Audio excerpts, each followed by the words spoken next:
Hari ini kita numpuk teori, hatinya keruh, Pak. Begitu hati keruh, ya sudah, wong dari hulunya keruh sampai hilir ya pasti keruh, keluarnya pasti keruh.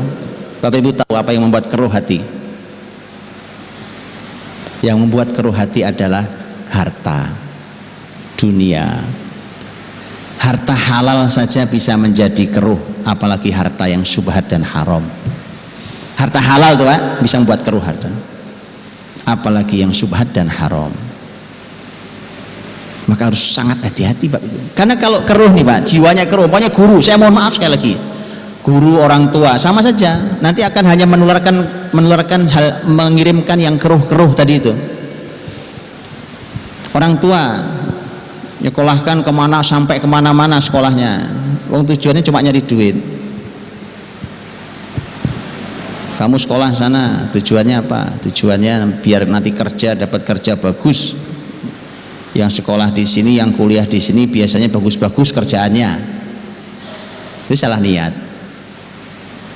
Gara-gara apa? Harta, pengen nyari duit. Akan sangat keruh orang tua menurunkan begitu. Sama juga guru akan keruh, Pak. Sampai ke anak-anak juga keruh banget. Hasilnya pasti nggak bagus. Gurunya umpamanya cuma yang di sini hatinya cuma urusannya urusan gaji, ya kan? Pokoknya bagaimana caranya apapun yang dilakukan punya uang. Sertifikasi, itu diuber-uber. Apalagi yang lain, nggak jadi, Pak, generasi ini. Yakinlah, Anda mau sekolahkan berapa lama pun nggak akan jadi. Kenapa? Sumbernya keruh. Jiwa-jiwa keruh hanya melahirkan generasi yang keruh. Nggak mungkin jadi generasi ini. Nggak mungkin jadi, Pak. Nah, ini resepnya orang tua dulu tadi itu. Orang tua dulu, Masya Allah, betul Ustaz ya.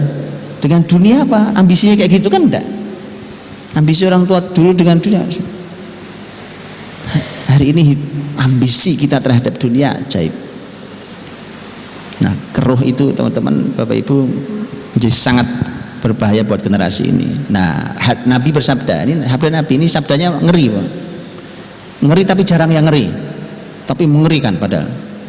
Kata Nabi, man ta'allama ilman mimma yubtagha bihi wajhullah la yata'allamuhu illa liyusiba 'aradan minad dunya lam yurih raihatal jannah yaumal qiyamah. Ngeri hadisnya, hadis sahih.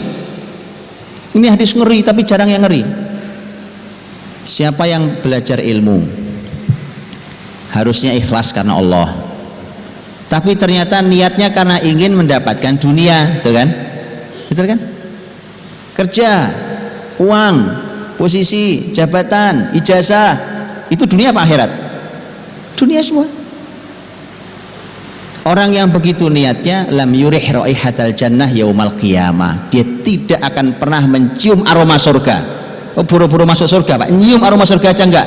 Aroma surga itu bisa dicium dari jarak sangat jauh, wanginya itu saja tidak tercium. Kok bisa ya kita sekarang biasa banget gitu ya? Biasa aja kali, Pak, orang juga gitu niat nyekolahin anak mah niatnya. Coba baca kembali hadis ini. Ini sangat jelas loh, ilmu, temanya tema ilmu, nyekolahin anak itu ilmu, mendidik anak itu ilmu, niatnya dunia. Oke, bersihkan dulu itu, Pak. Memang harus bersih-bersih dulu, kalau nggak bersih ya jelek hasilnya. Jelek, keluarnya ya jelek. Jadi kita bersih-bersih dulu.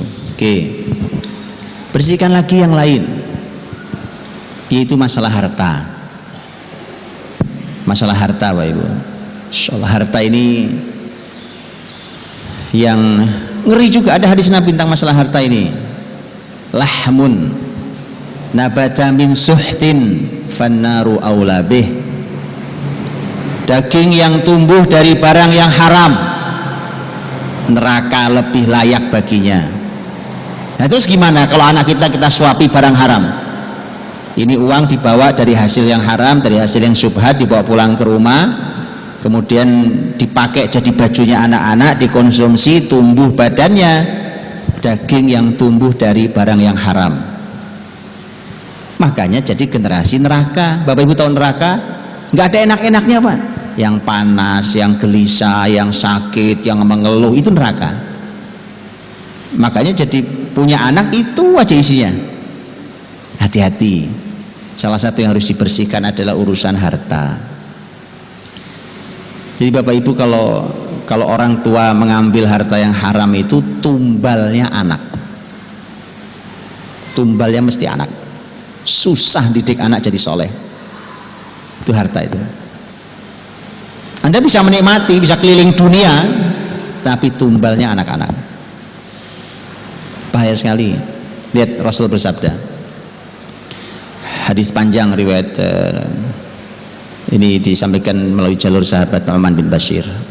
Innal halala bayyin wal harama bayyin wa bainahuma umurun mushtabihat la ya'lamuhunna katsirun minan nas faman ittaqa syubuhati faqad istabra'a li dinihi wa 'irdihi wa man waqa'a fi syubuhati waqa'a fil haram karra'i yar'a haulal hima yushiku ayyaqa fi ala wa inna likulli malikin hima ala wa inna himallahi maharimu ala wa inna fil jasadi mudghah idza salahat salahal jasadu kullu wa idza fasadat fasadal jasadu kullu ala wa hiyal qalb. Kata Nabi sallallahu alaihi wasallam, sesungguhnya yang halal jelas, yang haram jelas. Di antara keduanya ada yang syubhat, ada yang enggak jelas. Yang kebanyakan orang tidak tahu hukumnya. Siapa yang menjaga diri dari yang syubhat, maka sungguh dia telah membersihkan agamanya dan dirinya. Ini yang tengah-tengah tadi itu. Tapi siapa yang terjatuh pada yang syubhat, pasti suatu hari akan jatuh pada yang haram. Bapak Ibu tahu syubhat ya? Syubhat itu belum halal, belum haram. Tapi beda satu sudut pandang ya. Kalau setan bisiki ke hati kita, bisikinya, ini kan nggak haram, nggak, belum haram kok. Setan juga benar loh, memang belum haram. Syubhat itu belum haram. Tapi orang beriman akan menjawab dari sisi yang berbeda. Orang beriman akan mengatakan, iya, walau ini belum haram, tapi ini belum halal.